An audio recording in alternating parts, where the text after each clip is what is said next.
Welcome to Business Decoded with Ronnie Spellman. We crack the code so you don't have to. Welcome to the Business Decoded podcast. I'm here with a very, very special guest. As we're celebrating the 250th anniversary of the United States signing of the Declaration of Independence, I wanted to pay tribute to our country and to those that have served and to what we've accomplished in that 250-year period. So I'm really excited to have with us Carol MacGibbon. Carol MacGibbon is an incredible story. She is a West Point graduate, so our U.S. Army Academy. Yes. She was the first class of women to graduate from West Point. Carol, welcome. Thank you.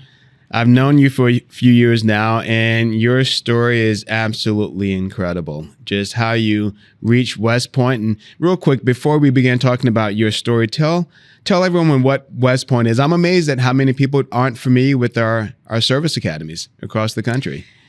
West Point is the United States Military Academy, founded in 1802 by Thomas Jefferson.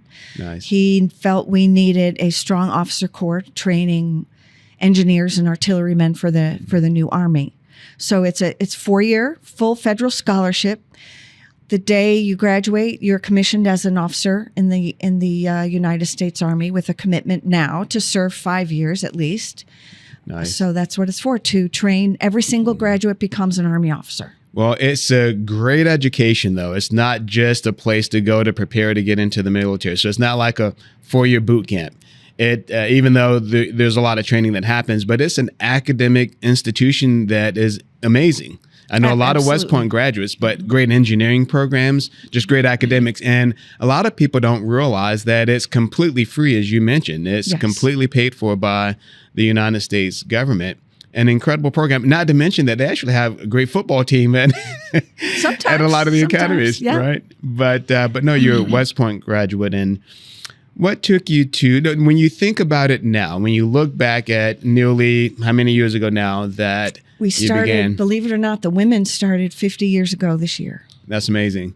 So when you look back at that journey and the celebration now of 50 years of when women joined the university, what do you think now, looking back 50 years at the younger you? We're kind of starting in reverse, but when you look back 50 years, it's amazing now, I presume, to put it in perspective of how significant your arrival at the university was. I did not go there with the intention of changing the school. I wanted to be a part of it, but not change it. Right. And yet I knew just by my presence it was going to change it, at least somewhat. But the mission stays the same. I believe over the last 50 years, the women have proven that they are absolutely contributing to the mission of the military and the Army. Army is what we're talking about today, right. But the military in general, the bombing raids that went into Iran a couple of months back, one of those pilots was a woman. Wow. So I think they've accomplished a lot more than people thought they could 50 years ago. Right. Now, you have a long family tradition of service as well. Tell us about that tradition. So your dad went to the Citadel. He served in World War II.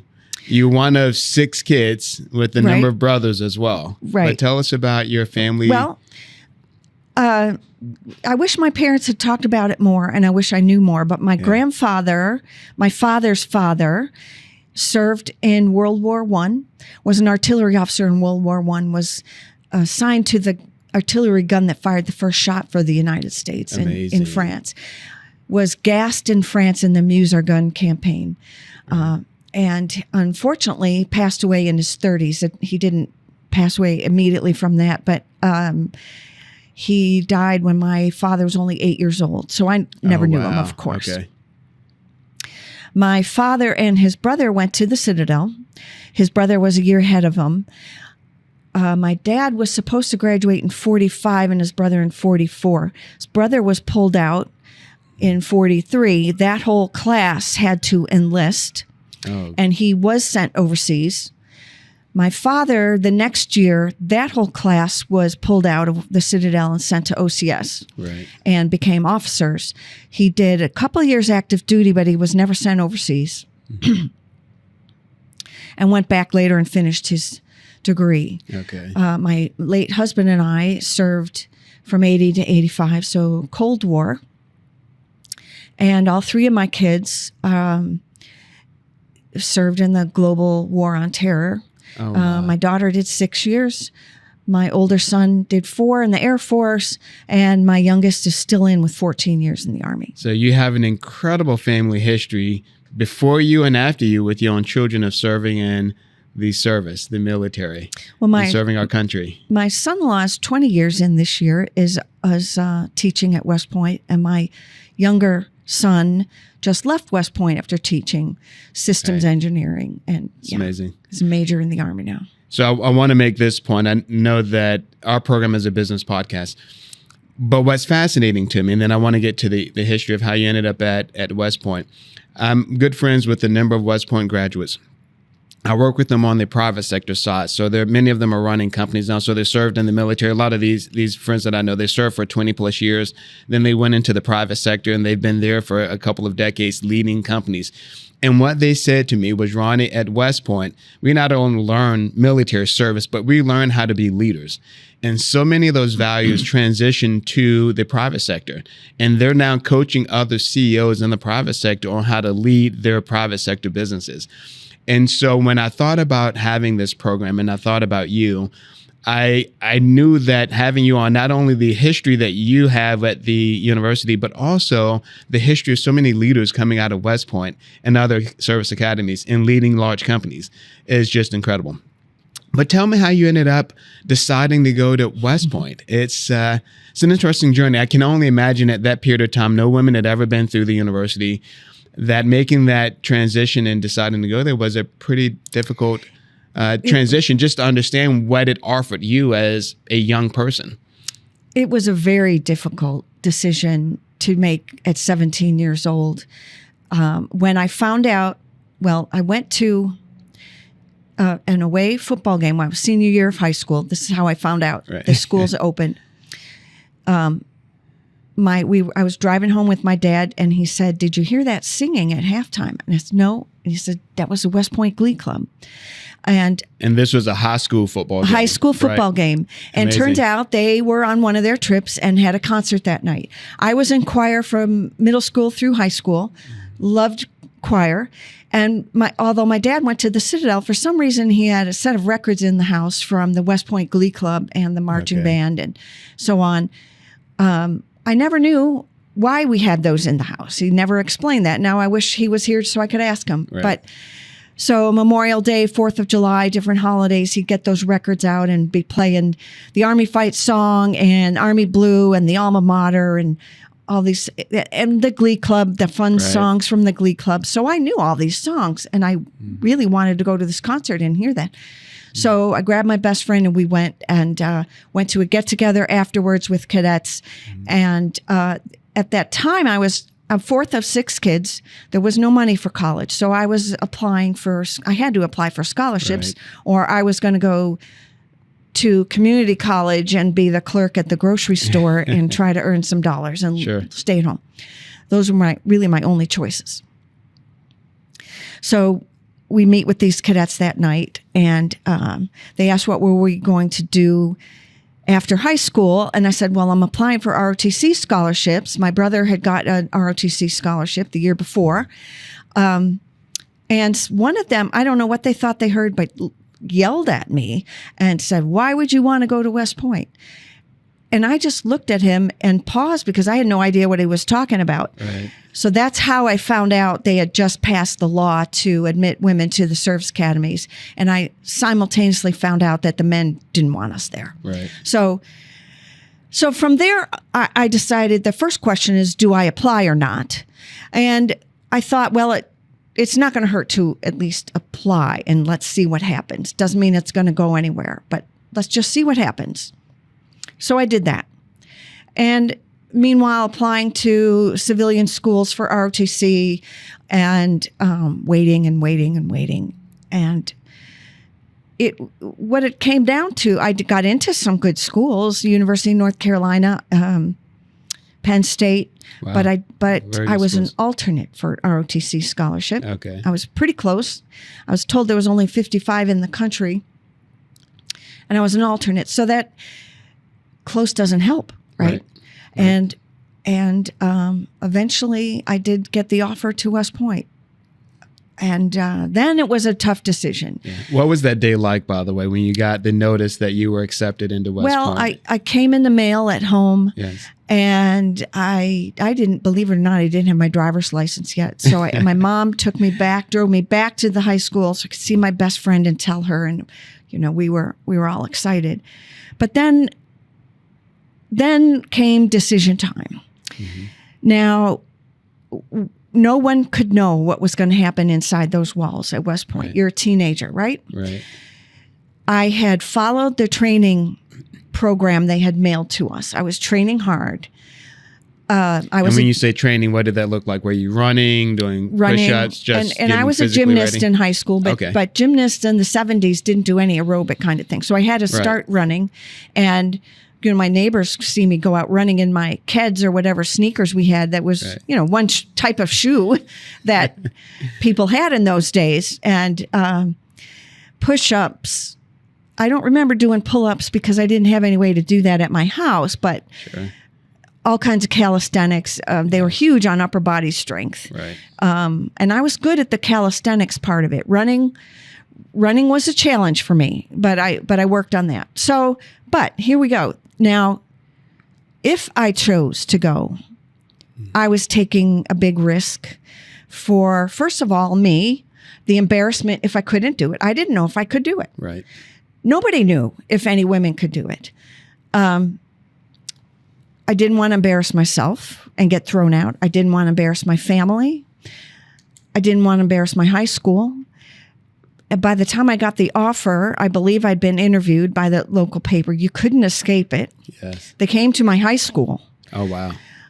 And no one knew what was going to happen there. So in this process, a cadet came to my high school. He was from the next town over, was a wrestler, was 2 years ahead of me at West Point.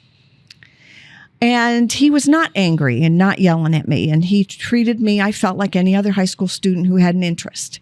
And one of the things he said I will always remember was, if you go, you have to promise to give it 110% for a full year.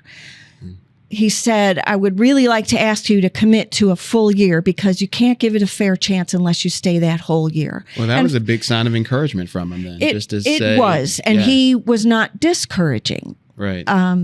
But that first year is the toughest year. Right. And I knew that. So these cadets I had met at that concert, I was riding back and forth to one of them. And I lived close enough. I lived 6 hours from West Point, a suburb of Rochester, New York. Mm-hmm. I was able to go on a candidate visit. So met with these cadets again, a couple cadets I had met earlier. And I went to some classes and I had lunch in the mess hall. I didn't get to see the barracks because there were no women in the barracks yet, but got a little taste of it. And the mess hall, to see a young woman that age sitting at a table in the mess hall, 4,500 men. Wow. They were attracted to that table like, I don't know, bees to whatever, flowers or something. But as soon as they heard that I was a candidate, they'd turn on their heel and walk away angry. Okay. So I knew the majority of the cadets didn't want us there. So that was an extra hurdle. Right. So it was difficult, but I decided eventually that, if I didn't try and give it one full year to see what happened, I would always regret it. Right. But had I been kicked out because I couldn't do enough pull-ups or couldn't run fast enough or didn't pass the academics or something and was sent home, then I would have had to face that. Right. And a lot of people would have said, see, they can't do it. Right. See, they can't do it. So how ready were you with all of the exercise and the preparation that you were doing on your own? I was very ready. Nice. And I was very mentally ready because I knew I had to be. I don't know about new cadets who were not able to visit ahead of time. That was a good advantage. Sure. And these cadets gave me a couple of tips. That very first day, you report to the man in the red sash, and they tell you to drop your bag, and most candidates will set it down on the pavement. I said, I didn't say put it down. I said, drop it, pick it up again, or drop it. So I knew to drop it. So I had a couple little tips like that. And I knew also that we were playing a role, and it was difficult because you were in that role 24 hours a day for a full year.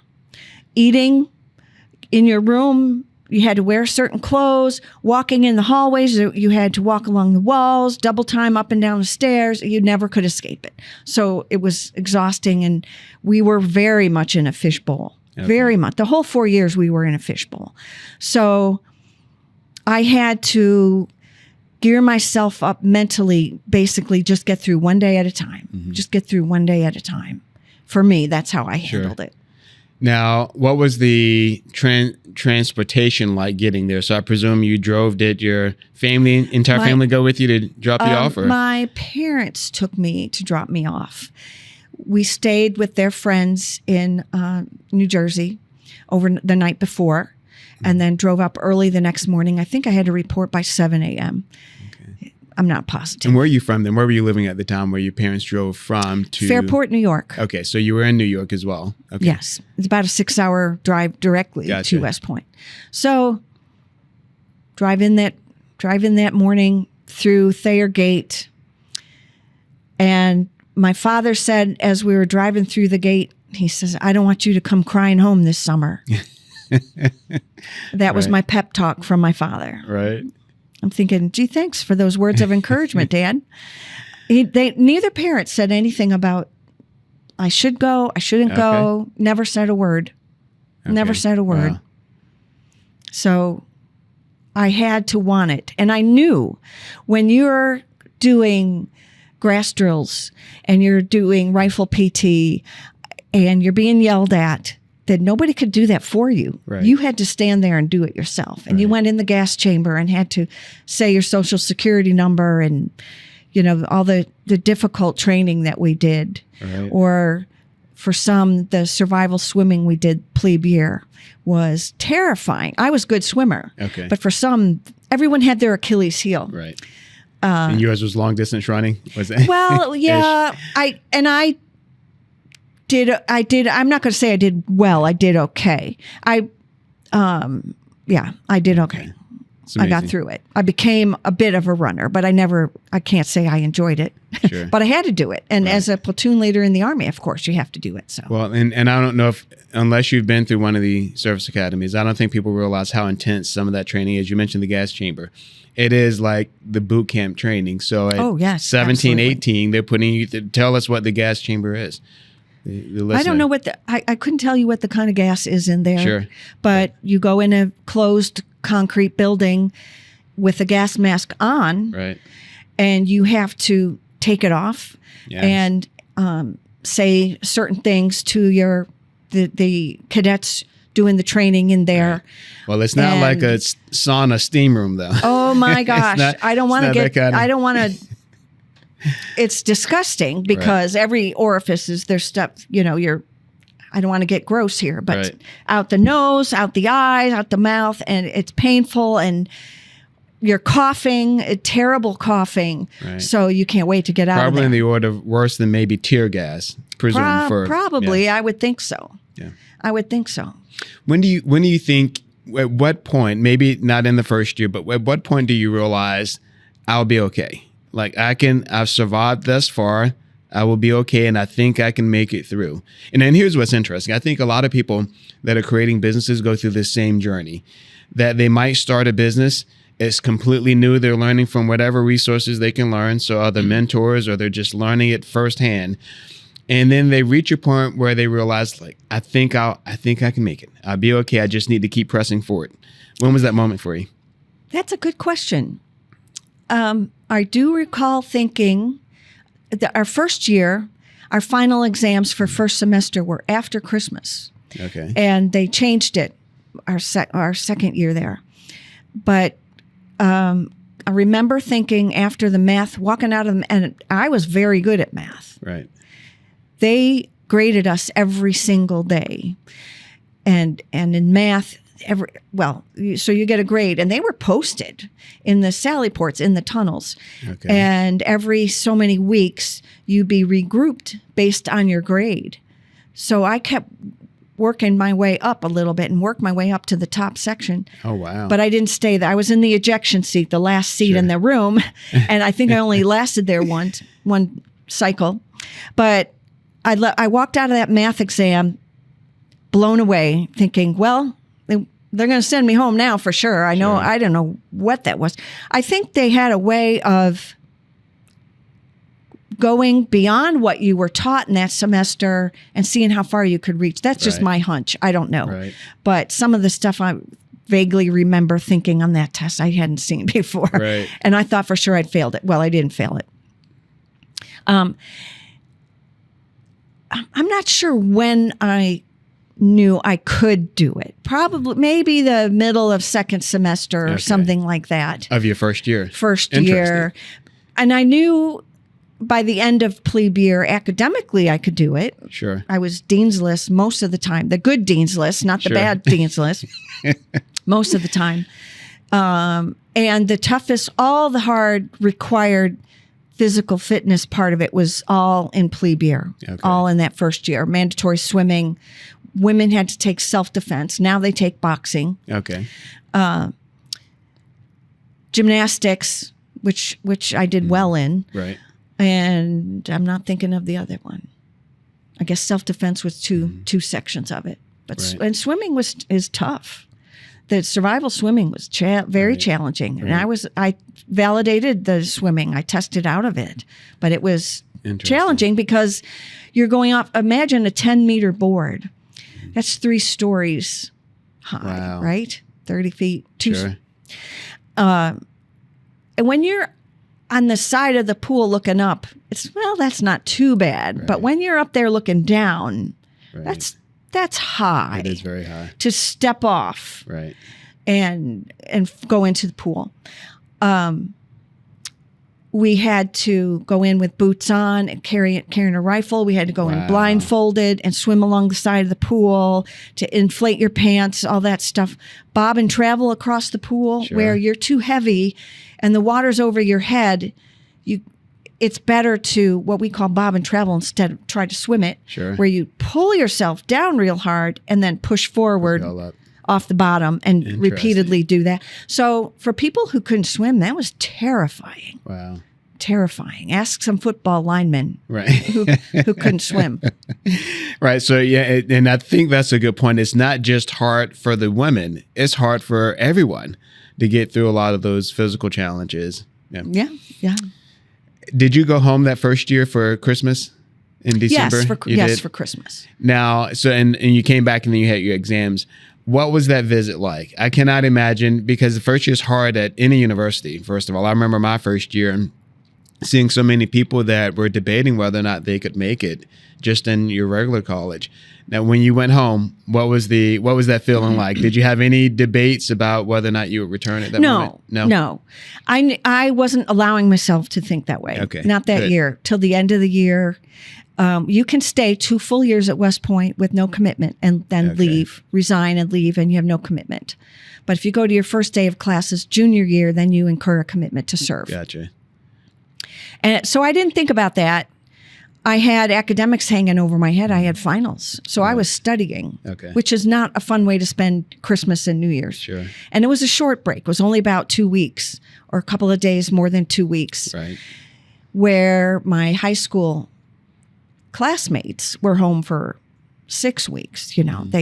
Some of them home since Thanksgiving. So that was different. But I had a group of my friends come over to my house, but also the reporters called and came to my house and took a family photo. I'm not too sure how all my siblings felt about that, because again, they didn't ask for that and put me on the spot.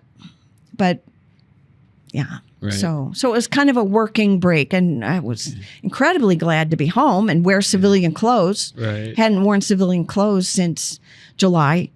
And did Mom or Dad ask you a lot about your experience? Did they quiz you? How was it? What was not it? that much. No? Okay. Surprisingly, you would have thought they would, but I not that much. suspect they just didn't want to change your mindset before you returned. I don't know. It was that. I don't know what they were thinking. Okay. I know I don't know that they ever felt I could make it. If that sounds, because nobody could know. Right. I didn't know. Right. Nobody knew if any woman could make it. But I think by the end of that first year, the academy was getting used to, they some of the women failed classes and had to leave because of that. But they saw that we were going to work every bit as hard, if not harder, than the men. So Carol, do this for me. We're at the end of this program. I want to make sure we bring you back because I love to get more into what it was like there and some of what you've done afterwards. But I think it's important to know this, particularly as we celebrate 250 years of the United States of America. But you, since college, you married a fellow cadet. You had a great career in the military. You two started a family. You stayed connected with the university.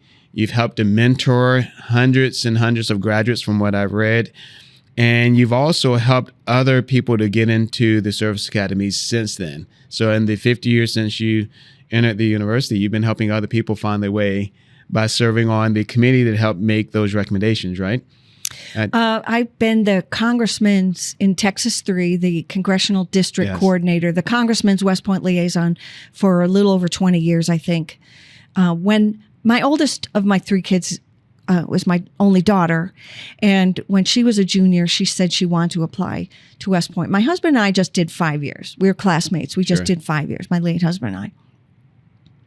So she'd only been to the school a couple times, and we didn't talk about it much. But she surprised us. Okay. And once the admissions people, the local admissions people in Texas found out we have a female grad in the area, they got me involved in admissions. So one thing led to another. So I have been coordinating West Point admissions for the 3rd District, working for West Point. Right. And working for the congressman's office, 3 different congressmen. Okay. Started with Sam Johnson. Oh, wow. Okay. Worked with him for maybe 14 years, maybe 15 years. I love how you just minimized that. They found that they had a graduate in the local area, but you're not just a graduate. Well, you are.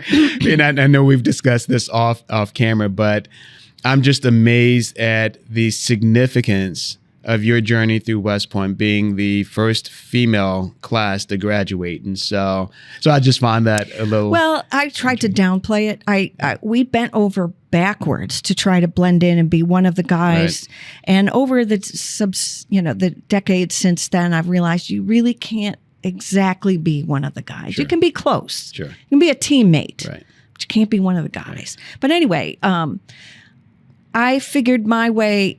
My husband and I both wanted me to stay home and raise kids. Right. And some people would frown on that. But that's what we did. 2 of them are West Point grads. My daughter ended up in an infantry battalion in Afghanistan. Oh, wow. As the adjutant, and was a senior female on the FOB, the Forward Operating Base, commanded the female engagement team. So I have skin in the game.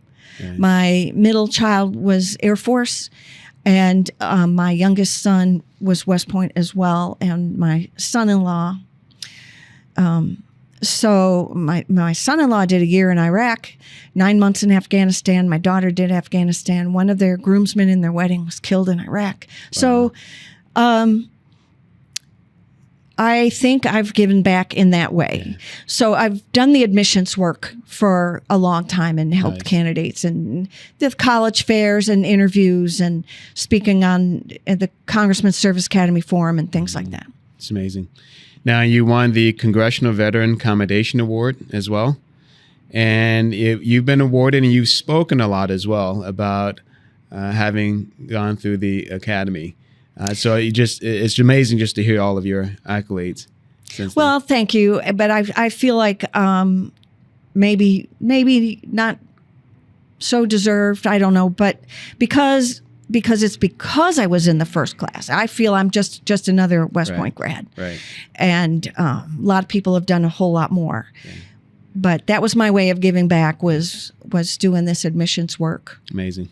Now, I want to conclude with this. Your husband had a very vibrant career in the private sector, if I remember correctly. He did. Yeah, after you finished. So just as I mentioned at the start of the program, there's so many leaders that come out of the academy that go on to great careers in the private sector. Can you briefly tell us about his career post-military? He they have to work their way up. We left Germany and had 2 incomes, and it wasn't taxed because we were in Germany. Right. And that's when I got out of the Army. So his starting salary with his civilian job was the same as the salary in the Army.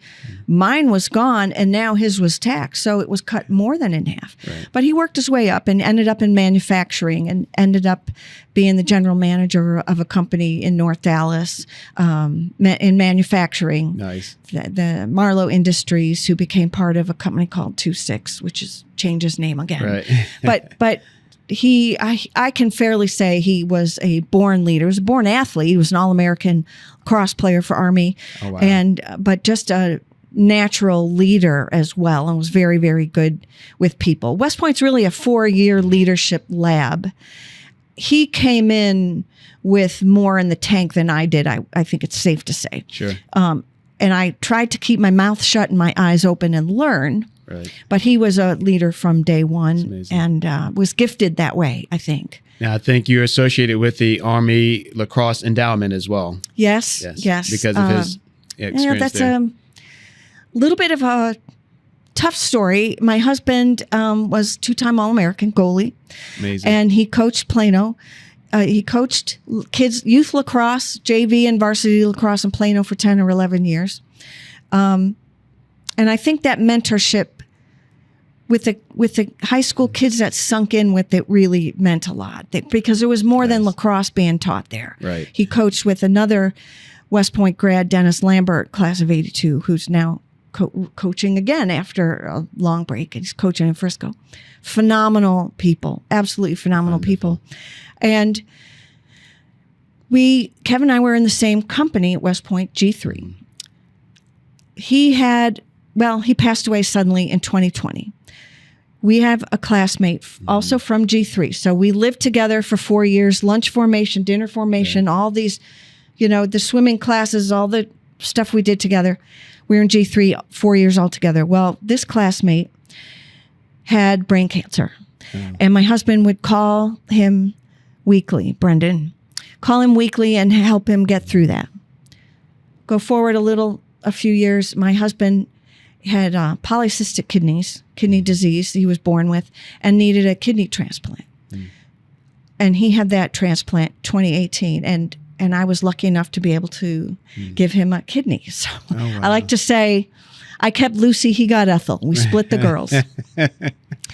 So he had a kidney transplant, and our friend Brendan supported him all through that, called him weekly, see how he's doing, the medicines, the this, the that, and all that. And then in 2020, Brendan's cancer came back, brain cancer, and we knew it was bad. We went on we were able to see him in October of 2020. He lived in Connecticut, and we had driven up to our annual vacation in Vermont because of COVID. We had to drive it. Sure. And went out of the way to see Brendan. Got home, and 2 weeks later, my husband was gone suddenly. And we took Kevin back, and he's at the West Point Cemetery. And Brendan was there in his wheelchair and whispered to me that he wanted to start an Army lacrosse endowment in Kevin's name. Wow. Call it Kevin's Crease. The goalie defends a crease in lacrosse, the circle around the goal. So long story short, he made that happen before he passed away 7 months later. Wow. And Crease, the way it worked for this endowment, the youth outreach for Army lacrosse is named after my husband, Kevin's Crease. Crease stands for character, responsibility, education, attitude, service, and excellence. Amazing. So the family speaks to the team. There's a free clinic in January. Right. every January is now called Kevin's Crease. And the family speaks to the team, the cadets, and they go out and conduct the clinic. And hopefully some of that rubs off on them. Kevin's story. Amazing legacy there. Carol, I'm going to end with this statement that is an official part of the congressional record, the U.S. Congress. And this was a statement made as they were writing and acknowledging your service to our country as we celebrate 250 years of the United States. But this says, Carol MacGibbon's dedication to West Point and to our nation embodies the highest ideals of duty, honor, and country. Carol, I am enormously grateful that, one, I met you, and two, that you could join us here on the program to speak about your journey, your impact on the United States. Thank you so much. Thank you so much for joining us. Thank you for having me. Yeah. Thanks for joining us on the Business Decoded podcast with Ronnie Spellman. Stay ahead of the curve. Subscribe right now. We will see you at the next episode.